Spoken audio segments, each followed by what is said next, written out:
Shalom saudara pendengar, sungguh hal yang luar biasa untuk kembali bersama Anda dalam minggu ini.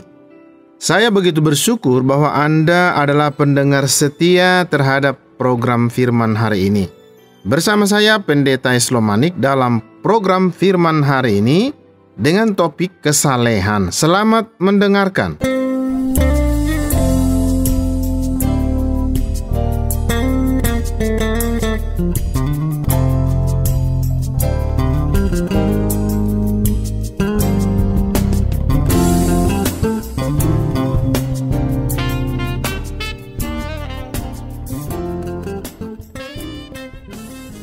Salah satu masalah terbesar adalah orang-orang Kristen yang tidak bertindak atau tidak nampak berbeda dari dunia. Ini didiskusikan di Perjanjian Baru di kitab Efesus. Ya, kitab Efesus pasal 5 mengatakan, "Sebab itu jadilah penurut-penurut Allah seperti anak-anak yang kekasih dan hiduplah di dalam kasih, sebagaimana Kristus Yesus juga telah mengasihi kamu dan telah menyerahkan dirinya untuk kita sebagai persembahan dan korban yang harum bagi Allah." Kekristenan mengajarkan bahwa Yesus Kristus datang ke bumi ini. Anak Allah mengambil bentuk manusia. Ia menderita dan mati. Itulah ia menjadikan dirinya sendiri sebagai persembahan dan korban. Ia menyerahkan hidupnya agar kita memperoleh pengampunan dosa. Sebagai akibatnya, saudara, semua mereka yang menaruh iman dan harapan di dalam Dia menerima hadiah pengampunan dosa dan janji hidup kekal dalam nama Yesus Kristus. Sebagai akibatnya, apa?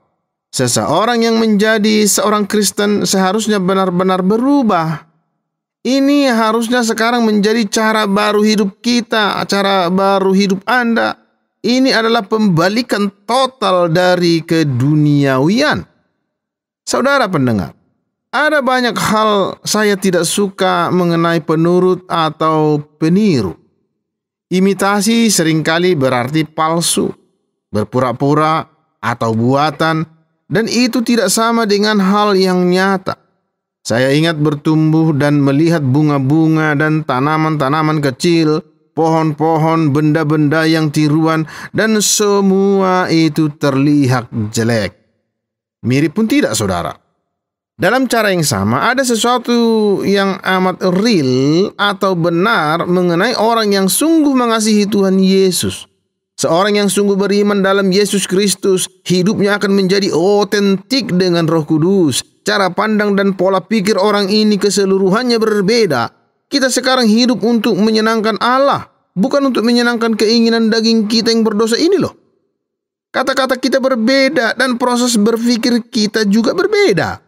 Tindakan-tindakan kita cukup berbeda dan itu sebabnya dikatakan di Efesus 5 ayat 3 melanjutkan pemikiran tersebut. Tetapi percabulan dan rupa-rupa kecemaran dan keserakahan disebut saja jangan di antara kamu, sebagaimana sepatutnya bagi orang-orang kudus. Demikian juga perkataan yang kotor, yang kosong, atau yang sembrono, karena hal-hal ini tidak pantas. Tetapi sebaliknya, ucaplah syukur, karena ingatlah ini baik-baik. Tidak ada orang sundal, orang cemar, atau orang serakah, artinya penyembah berhala, yang mendapat bagian di dalam kerajaan Kristus dan Allah. Janganlah kamu disesatkan orang dengan kata-kata yang hampa, karena hal-hal yang demikian mendatangkan murka Allah atas orang-orang durhaka. Sebab itu, janganlah kamu berkawan dengan mereka. Nah, saudara, Anda perhatikan betapa ini membuat perbedaan yang amat jelas. Ada orang-orang yang memalsukannya, ada orang yang berkata, "Saya mengasihi Allah. Saya orang yang amat rohani. Saya sungguh beriman." Namun kemudian Anda dengar kata-kata mereka, Anda perhatikan tindakan-tindakan mereka, dan itu menunjukkan bahwa mereka tidak sungguh menghidupi iman Kristen. Sekarang ini waktu yang baik bagi kita untuk melakukan pemeriksaan pribadi. Ini adalah waktu yang baik untuk menanyai diri sendiri. apakah saya sungguh menghidupi hidup Kristen?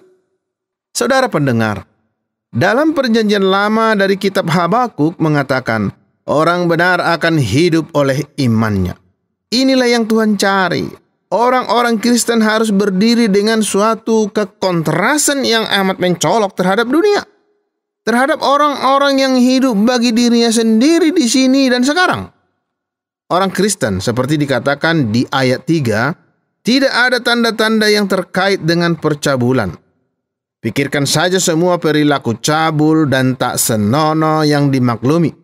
Keinginan daging, semua percakapan bodoh, kegemaran yang orang miliki dalam sensualitas, dan pikirkan saja, orang Kristen seharusnya menjauhkan diri dari ini. Faktanya, motivasinya sekali lagi adalah karena keselamatan yang kita punyai dalam Yesus. Kita secara radikal menjadi berbeda dari orang dunia. Saudara pendengar, di ayat 8 mengatakan, memang dahulu kamu adalah kegelapan, tetapi sekarang kamu adalah terang di dalam Tuhan. Sebab itu, hiduplah sebagai anak-anak terang.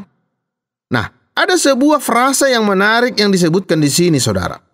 Janganlah kamu disesatkan orang dengan kata-kata yang hampa. Ada begitu banyak filosofi yang berongga dan tak berguna di dunia ini yang tidak menuntun orang pada berkat yang Allah ingin untuk mereka dapatkan. Ada banyak orang yang mengatakan, tidak. Begitu penting mempertahankan keperawanan Anda jika Anda seorang lajang. Atau mabuk itu bukan sesuatu yang luar biasa. Namun malah melanjutkan dan berpesta di akhir pekan. Ada banyak orang yang mengatakan tidak masalah menggabungkan sejumlah kebohongan putih dalam bisnis atau dalam pernikahan Anda. Semua ini adalah kata-kata kosong dan menipu. Ini semua adalah usaha untuk membuat orang Kristen hidup kurang seperti seorang Kristen dan lebih seperti orang dunia. Dan ini akan membawa Anda menjauh dari Tuhan Yesus, bukan membuat Anda semakin mendekat kepadanya. Kita harus menolak jenis pemikiran tersebut, saudara. Dan saya mengundang jika ada yang telah diisi dengan jenis sikap yang seperti ini tidak akan lewat. Ini tidak akan berlalu di hari penghakiman. Tuhan Yesus akan menimbang pikiran dan hati Anda. Anda tidak akan bisa lolos dengan bentuk kekristenan palsu seperti itu. Pemikiran tersebut tidaklah otentik dan asli, dan iman Anda tidaklah berlabuh pada Tuhan Yesus. Itulah sebabnya ayat 8 mengatakan, memang dahulu kamu adalah kegelapan, tetapi sekarang kamu adalah terang di dalam Tuhan. Tidak ada abu-abu loh. Kalau berurusan dengan hal ini, Anda mengasihi Allah atau tidak mengasihi Allah. Itu sebabnya panggilannya adalah keluar dan bertobat dari dosa-dosa kita. Karena Tuhan sedang mencari orang-orang yang sesungguhnya memberikan hati dan pikiran mereka, yang sedang berusaha untuk hidup bagi kemuliaan-Nya. Saya mendapatkan banyak pengajaran dari ayat 15 dan 16 dari Efesus 5 ketika dikatakan, karena itu perhatikanlah dengan seksama bagaimana kamu hidup. Janganlah seperti orang bebal, tetapi seperti orang arif. Dan pergunakanlah waktu yang ada, karena hari-hari ini adalah jahat. Manusia duniawi berputar-putar mencari cara untuk berdosa, mencari cara untuk tidak setia dan tidak benar kepada Allah. Mereka tidak peduli apa yang Tuhan katakan, sehingga mereka akan memuaskan nafsu dan keinginan mereka. Mereka mencari kesempatan untuk hidup seluas dan sebebas mungkin di bumi ini. Orang Kristen harus melatih hikmat rohani dan hati ini. Saya memanggil Anda. Jika Anda telah mempunyai cukup banyak konsekuensi negatif dan akibat dosa dan semua kerusakan ini mengkaramkan hidup Anda, mulailah menjadi bijak. Ambillah keputusan untuk berpaling darinya dan datang kepada Tuhan Yesus, dan ambillah kesempatan untuk menjadi bijak, untuk menjadi saleh. Itu akan membawa Anda pada berkat yang jauh lebih baik dan membawa Anda pada akhir yang lebih baik. Semua kita perlu sadar bahwa kita adalah orang-orang yang berdosa. Namun kita telah diampuni melalui Yesus Kristus. Namun ini adalah panggilan untuk secara radikal menjadi berbeda, secara mendasar berbeda dari orang yang hidup hanya bagi dirinya sendiri dan bagi kesenangan duniawi mereka. Orang Kristen tadinya ada dalam kegelapan dan telah dibawa masuk ke dalam terang oleh Yesus Kristus. Semakin Anda mengasihi Tuhan, semakin Anda akan meniru Dia. Nah saudara, saya mengundang Anda untuk meniru Tuhan kita, Yesus Kristus, secara intens. Tuhan Yesus memberkati. Jalan orang benar, rindukan firman Tuhan, renungkan siang malam,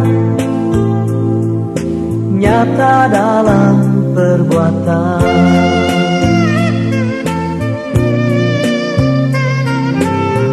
Mengucap syukur selalu dalam segala perkara, iman dan pengharapan memancar di hidupnya.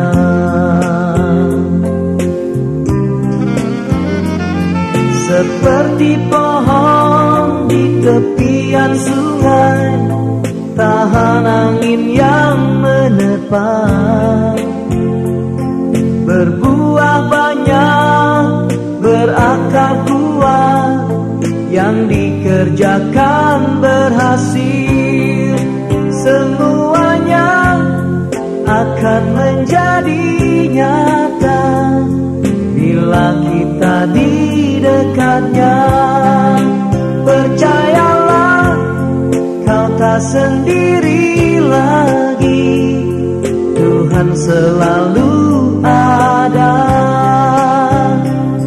memberi berkat-Nya, hikmat dan kuasa, berbahagia bersama. Saudara pendengar, jika Anda diberkati dengan program ini, silakan kirim respon Anda ke acara Firman hari ini, Tromol Pos 261 Batu 65302, Jawa Timur, atau SMS ke nomor 081 333 777 386 dengan format nama Anda, spasi, nama program, FHI, spasi, asal Anda, spasi, respon Anda.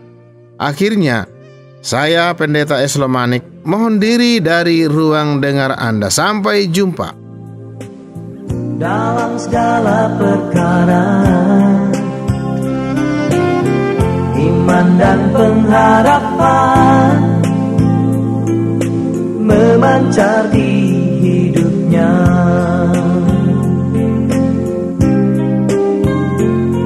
Seperti pohon di tepian sungai, tahan angin yang menerpa,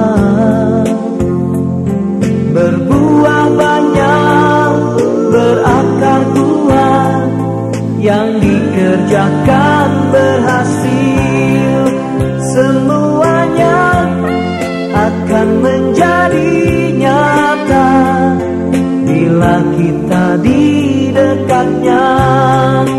Percayalah, kau tak sendiri lagi, Tuhan selalu ada,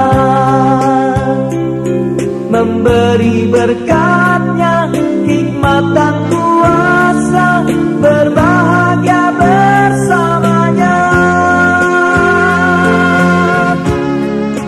Semuanya akan menjadi nyata bila kita di dekat. Terima kasih Anda sudah mengikuti program kami. Jika Anda diberkati, jangan lupa like, komen, dan share supaya Anda tidak ketinggalan setiap program terbaru kami. Jangan lupa juga untuk subscribe channelnya dan nyalakan loncengnya. Jika Anda ingin mendukung pelayanan kami, bisa melalui rekening kami berikut ini atau menghubungi kami di sini.